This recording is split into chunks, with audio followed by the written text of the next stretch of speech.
जुन व्यक्तिको मुहारमा सधैँ मुस्कान रहन्छ, अर्थात् जुन व्यक्ति सधैँ मुस्कुराइरहन्छ, जुन व्यक्ति सधैँ प्रसन्न देखिन्छ अर्थात् प्रसन्न रहन्छ, जुन व्यक्तिको मन शान्त छ एवं धैर्यवान छ, जुन व्यक्ति जस्तो सुकै परिस्थितिमा पनि प्रसन्न रहन्छ भने त्यस्तो व्यक्ति निकै भाग्यमानी हुने कुरा शास्त्रहरूमा उल्लेख गरिएको छ।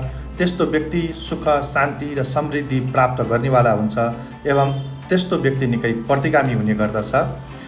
यसैगरी जुन व्यक्ति हाँस्ने बेलामा अर्थात् मुस्कुराउने बेलामा अस्वाभाविक गतिविधि गर्दछ, अस्वाभाविक अनुहारको बनोटलाई परिवर्तन गर्दछ, जुन व्यक्ति हाँस्ने बेलामा अर्थात् मुस्कुराउने बेलामा आँखालाई चिम्लिन्छ, जुन व्यक्ति हाँस्ने बेलामा मुस्कुराउने बेलामा नाक खुम्च्याउने गर्दछ भने त्यस्तो व्यक्ति निकै कुटिल हुने कुरा शास्त्रहरूमा उल्लेख गरिएको छ।